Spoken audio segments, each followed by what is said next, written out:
जय हिंद दोस्तों। पिछले क्लास में हम लोग मौलिक अधिकार शुरू किए थे। उसमें हम लोग मौलिक अधिकार कहाँ से लाया गया है, तो ये अमेरिका के संविधान से लाया गया है। और उसके बाद हम लोग पढ़े थे कि मौलिक अधिकार हम लोग को 6 है।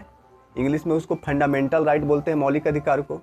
पहला जो हम लोग का मौलिक अधिकार वो समानता का अधिकार था, दूसरा था स्वतंत्रता के अधिकार, तीसरा शोषण के विरुद्ध, चौथा धार्मिक स्वतंत्रता था, और पाँचवा क्या था हम लोग का शिक्षा एवं संस्कृति, और एक छठा था जो संपत्ति का अधिकार था उसे खत्म कर दिया गया, और सातवां क्या था संवैधानिक उपचारों का।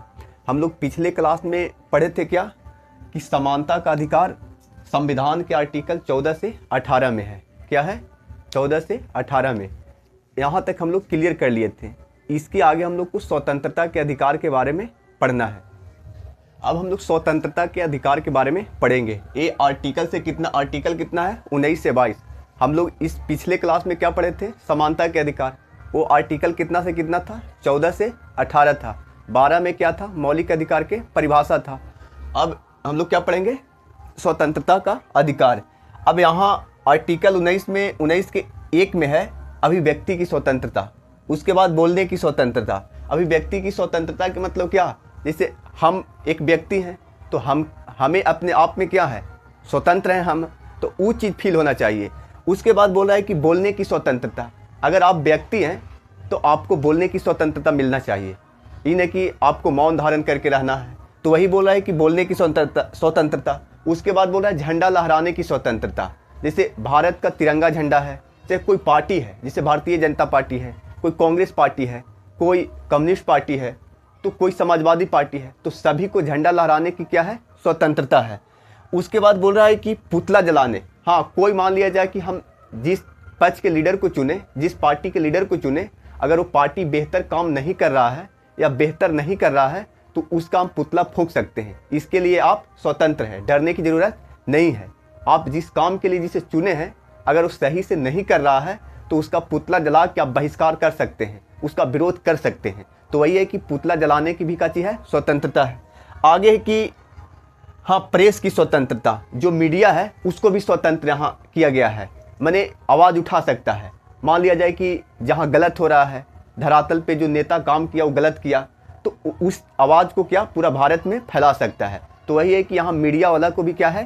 स्वतंत्रता है, प्रेस वाला को स्वतंत्रता है। ये था 19 के 1 में। अब 19 के 2 में क्या है कि बिना हथियार सभा करने की स्वतंत्रता। आप कोई भी सभा करने के लिए देश हित में हो, समाज के हित में हो, तो आप सभा कर सकते हैं, लेकिन क्या होना चाहिए? हाँ, वही बोल रहा है कि बिना हथियार सभा। आप सभा करिए लेकिन हथियार लेके नहीं। आप मान लिया जाए कि समाज को जोड़े जा रहे हैं, लेकिन वहाँ आप गोली बंदूक लेके खड़ा है, तलवार लेके खड़ा है, तो ये तो गलत है। तो वही है कि यहाँ बिना सभा करिए लेकिन बिना हथियार के करिए। उसके बाद है कि संगठन बनाने की स्वतंत्रता। आप संगठन बनाइए। हाँ, जैसे कोई पार्टी है, जैसे यहाँ भारतीय जनता पार्टी एक संगठन है, एक पार्टी है।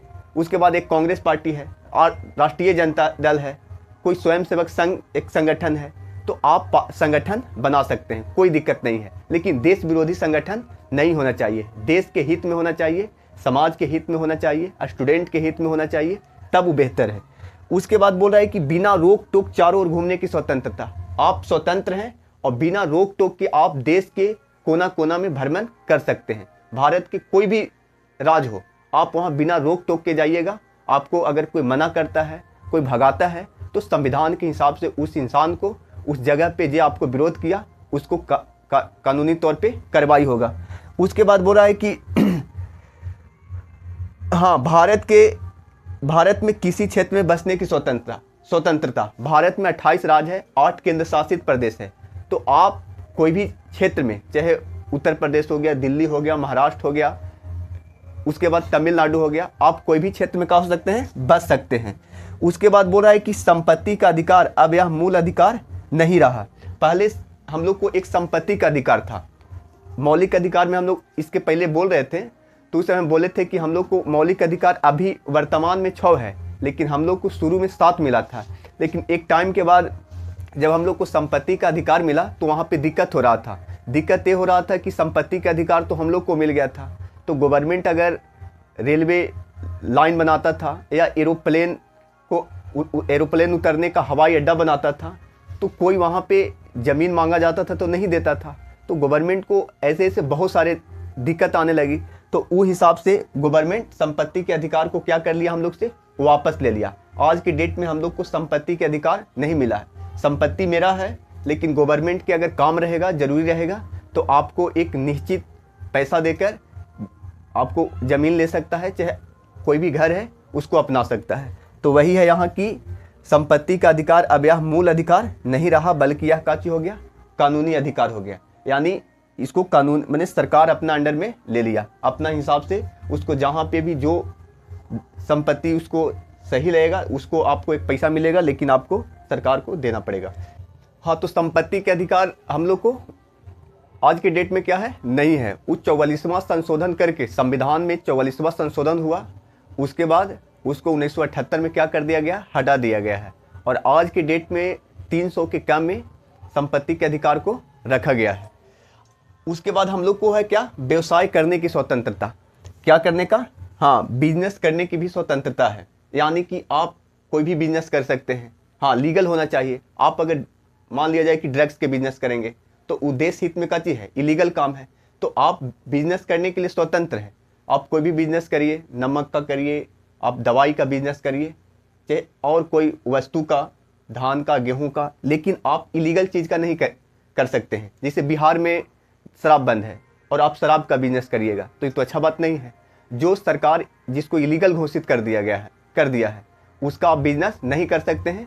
ऐसे आप बिजनेस करने के लिए देश में क्या है, स्वतंत्र। अब हम लोग आर्टिकल 20 देखेंगे, अनुच्छेद कितना देखेंगे, 20। इसमें क्या है कि इसमें 3 प्रकार की स्वतंत्रता दी गई है। क्या प्रकार के, 3 प्रकार के। पहला बोल रहा है कि एक गलती की एक सज़ा। हाँ, कहने का मतलब है कि अगर आप एक गलती करेंगे तो आपको एक सज़ा मिलेगा। जैसे कहने का मतलब है कि हम किसी को मर्डर किए, ठीक, अब एक आदमी को मर्डर किए और उसके बाद वो डेथ कर गया।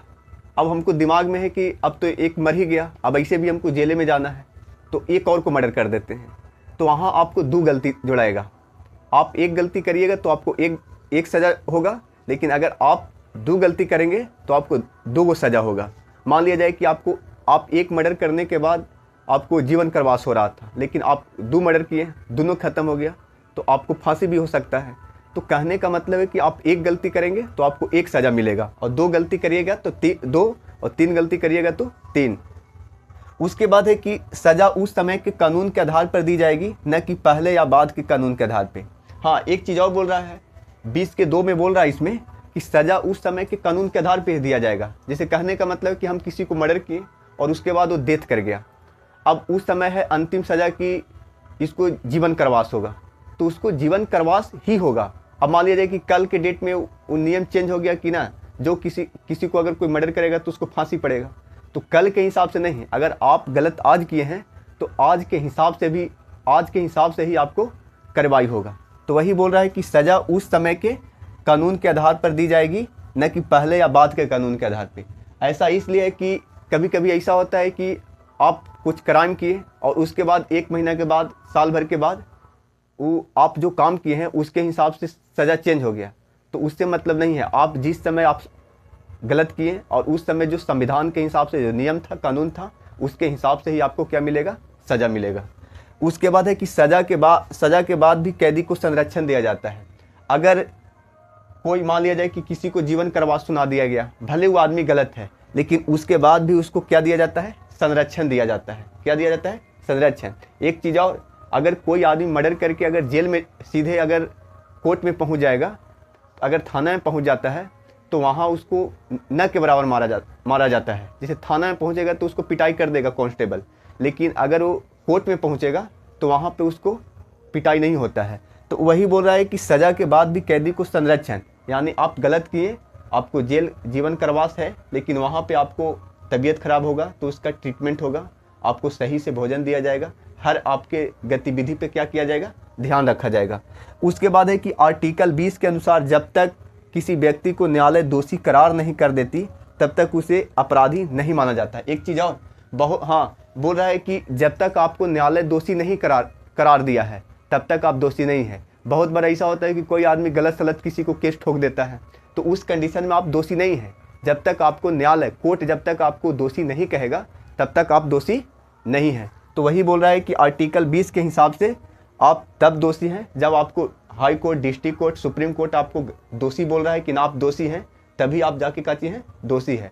आपको जेल में जाने से दोषी नहीं होता है। जब तक कोर्ट में वकील बहस करता है, उसके बाद वहाँ पे जो जज है, जब तक आपको करार दिया मैंने जब तक नहीं करा रहा है तब तक आप मैंने दोषी नहीं है। करार मैंने बोल दिया कि दोषी है तो फिर आपको दोषी माना जाएगा। अब हम लोग आर्टिकल 21 देखेंगे। आर्टिकल में 21 में क्या है, इसमें प्राण एवं दैहिक स्वतंत्रता और निजता के अधिकार पर जोर दिया गया है। क्या क्या चीज़ पर जोर दिया गया है? प्राण एवं दैहिक स्वतंत्रता।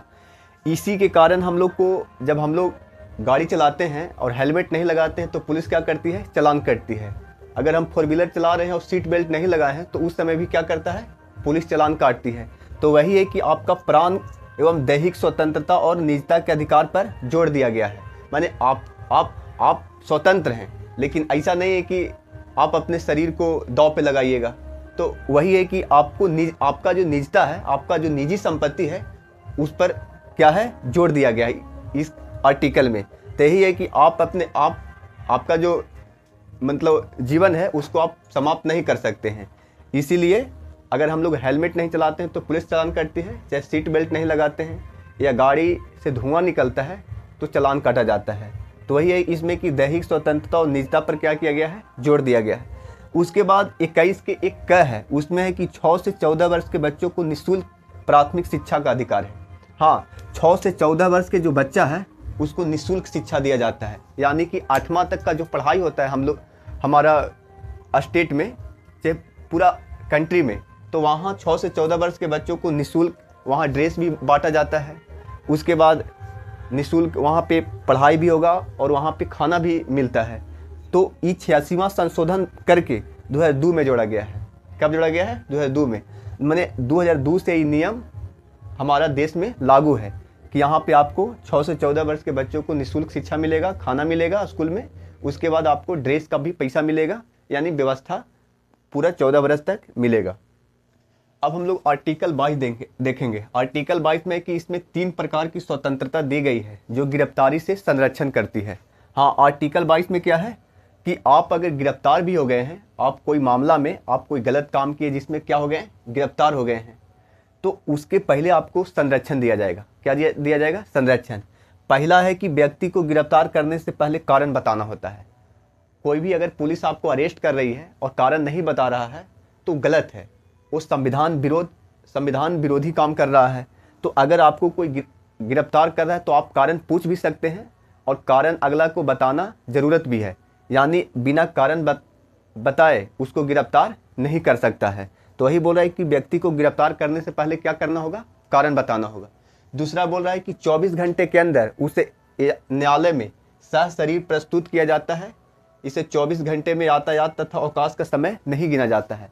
जिसे कहने का मतलब है कि अगर हम गलत किए हैं, अगर पुलिस गिरफ्तार कर लिया तो ऐसा नहीं है कि 24 घंटा के अंदर ही हमको पहुंचा देगा। जैसे सैटरडे को 11 बजे गिरफ्तार किया और उसके बाद कल संडे पड़ रहा है तो संडे छुट्टी रहता है कोर्ट में, तो उसके हिसाब से आपको छुट्टी का टाइम और जो आपको गाड़ी से ले जाया जा रहा है, जैसे आप मान लिया जाए कि गलत करके कहीं भाग रहे थे, वहाँ से आपको पकड़ा गया, उसके बाद गाड़ी से लाने में कोर्ट में 10 घंटा लगा, तो उस समय को नहीं गिना जाए, वहाँ पे गिना जाएगा। तो वही बोल रहा है कि यातायात तथा जो छुट्टी का टाइम है, फेस्टिवल में छुट्टी है कोर्ट में, तो उस टाइम को नहीं काज किया जाएगा, गिना जाएगा। हाँ, तो वही बोल रहा है कि सशरीर क्या किया जाएगा? प्रस्तुत। लेकिन हाँ, जैसी छुट्टी खत्म हो गया तो उसके 24 घंटा के अंदर उसको सशरीर कहाँ प्रस्तुत करना है? कोर्ट में प्रस्तुत करना है। उसके बाद है कि गिरफ्तार व्यक्ति को अपने पसंद का वकील रखने का अधिकार है। अगर हमको कोई गिरफ्तार किया है तो हम अपने हिसाब से क्या करेंगे? वकील को रखेंगे कि हमको ये केस लड़ेगा ये वकील। तो आप गिरफ्तार, तो वही बोल रहा है कि इसमें 3 प्रकार की स्वतंत्रता है, गिरफ्तारी से संरक्षण करती है।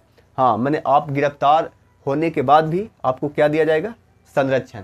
यानी आपको अपने आप को रक्षा करने के लिए 3 यहाँ पे गिरफ्तारी से संरक्षण में 3 प्रकार की स्वतंत्रता दी गई है। आगे हम लोग इस टॉपिक में अगला हम लोग को शोषण के विरुद्ध अधिकार है, अगले क्लास में पढ़ेंगे। धन्यवाद।